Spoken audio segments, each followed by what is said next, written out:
Gaslight by Sokratis. Chapter 1, The Flickering Glow. The city looms against the night sky like a monstrous, hulking beast, its jagged rooftops and spires twisting upward as if trying to escape the choking pall of smoke that weighs it down. Gas lamps dot the street like sullen sentinels, their dim, jaundiced light barely holding back the thick gaze that clings to the alleys and squares. The lamps flicker uncertainly, casting shadows that shiver and crawl across the cobblestones, distorting the shapes of buildings and people alike. In this city, light is not a comfort but a deceit. The lamp's weak glow promises warmth, but the air remains cold and heavy. The flickering flames exaggerate the sense of isolation, their tremulous glow a reminder of the council's control, a world that allows just enough light to work, but never enough to see clearly. A mist hangs low, wrapping around the city like a noose, dulling every sound and movement. Machinery hums endlessly beneath the streets, hidden from sight, yet always present, grinding gears and steaming valves that echo through the stonework like the heartbeat of the city itself. Occasionally, the hiss of gas leaks from the vents that line the street, curling through the air like smoke from a dying fire. Even the wind carries no relief. When it moves through the alleys, it only stirs the filth piled in the gutters and the soot embedded in every crevice. Even now, the city tastes like burnt metal and stale air. A worker feels it coat the inside of his throat, thick and bitter, as if the city is trying to crawl inside him, become part of him.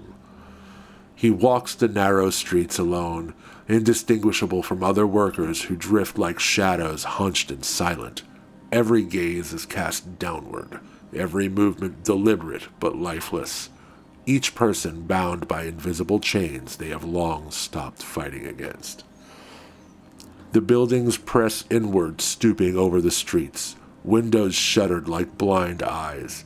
The gas lamps overhead swing slightly in the night breeze, their flames bending but never extinguishing.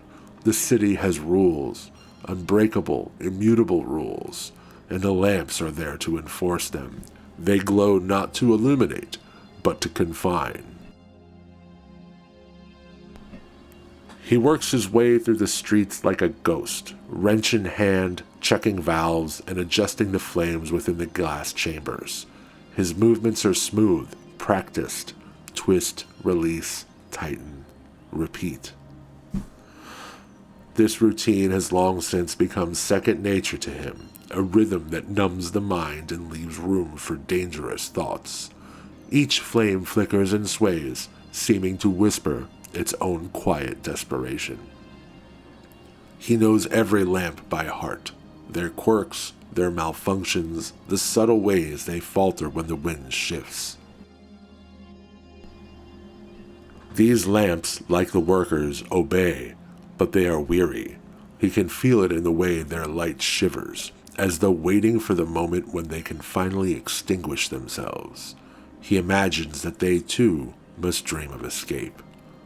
But all that thought, like all dangerous thoughts, must be pushed down. There is no room for connection here. The flame in the next lamp wavers as he approaches, as if sensing the thoughts stirring in his mind. He tightens the valve with a sharp twist of his wrench, forcing the flame to steady. The lamp hisses in protest before settling into a dull, sullen glow. He steps back, his breath visible in the cold air, and watches the light shiver, caught between obedience and collapse. For a moment, the streets feel too narrow, the air too thick, as though the city is aware of him in a way it wasn't before.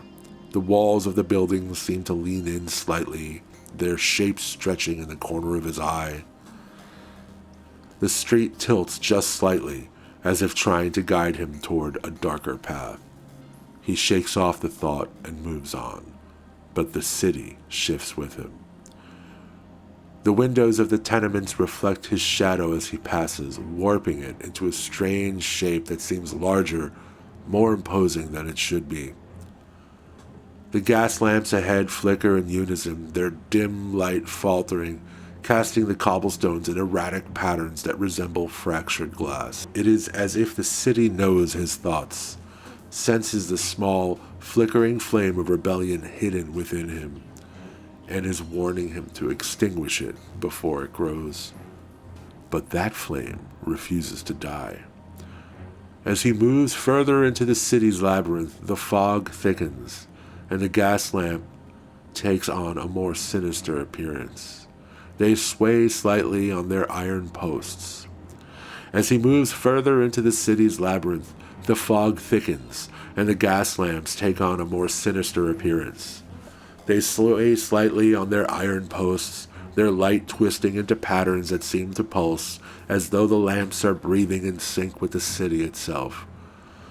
Shadows slither along the walls, following him like silent hunters, waiting for him to stumble.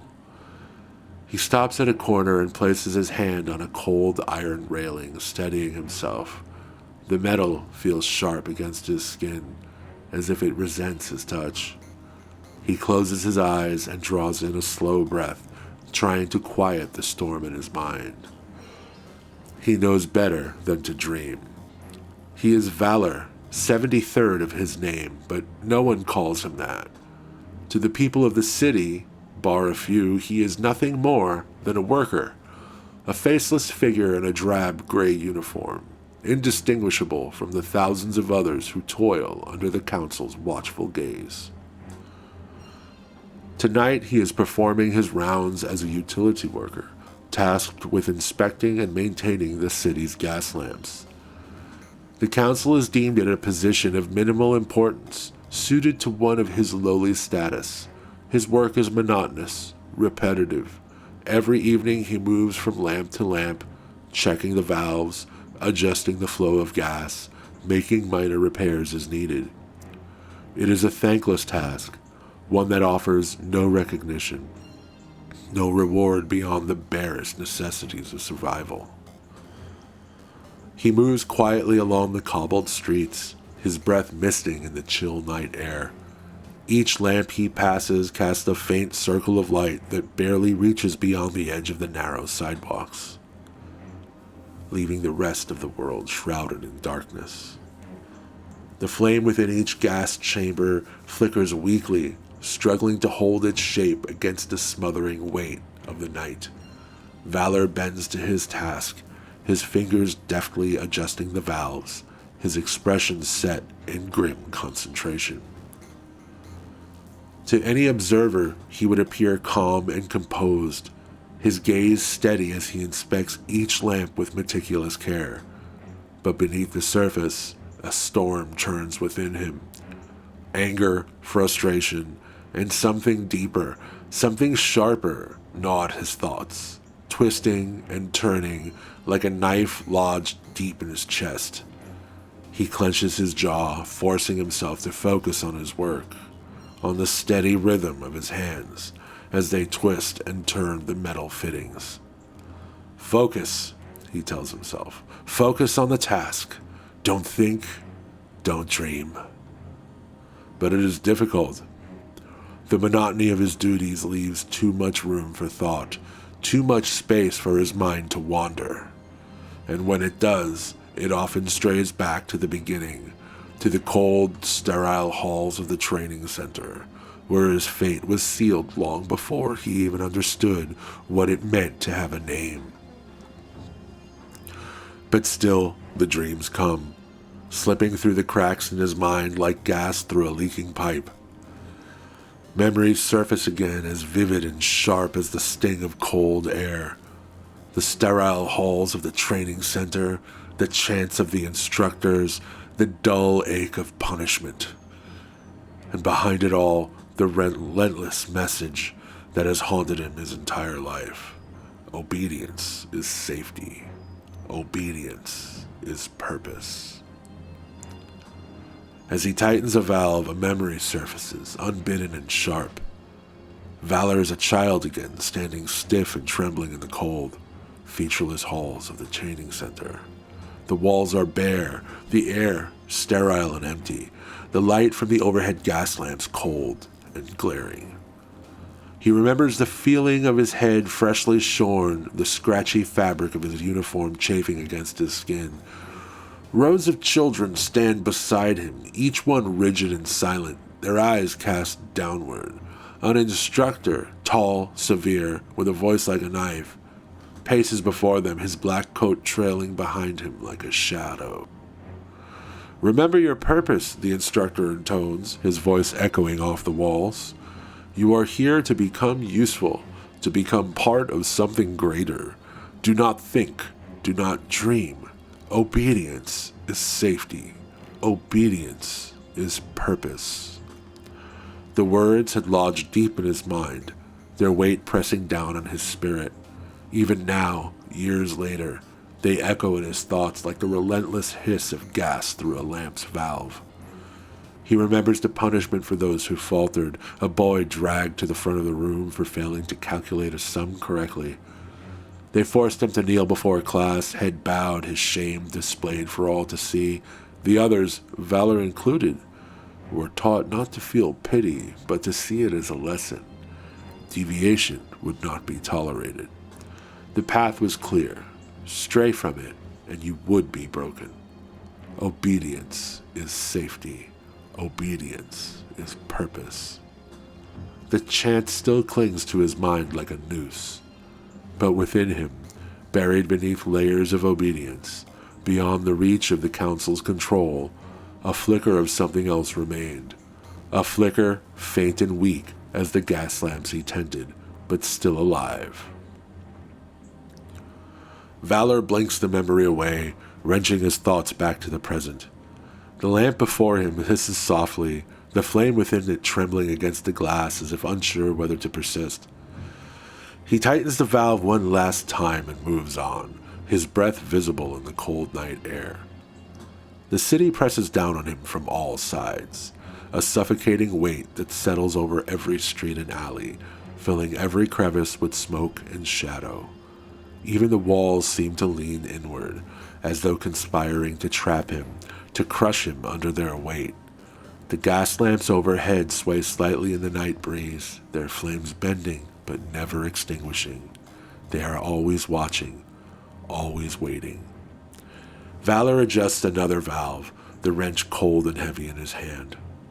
The flame flickers, casting distorted shadows that slither across the cobblestones. As he steps back, the lamp's glow seems to dim slightly, as though it knows the secrets he hides in his heart. Valor forces himself to continue, moving from lamp to lamp, each one another piece of machinery that keeps the city alive. The routine numbs his mind, dulls the sharp edges of his thoughts. But somewhere beneath the monotony, a spark refuses to be extinguished, a whisper of defiance, a stubborn ember that smolders deep within him. One day, he thinks, one day he will find a way to break free.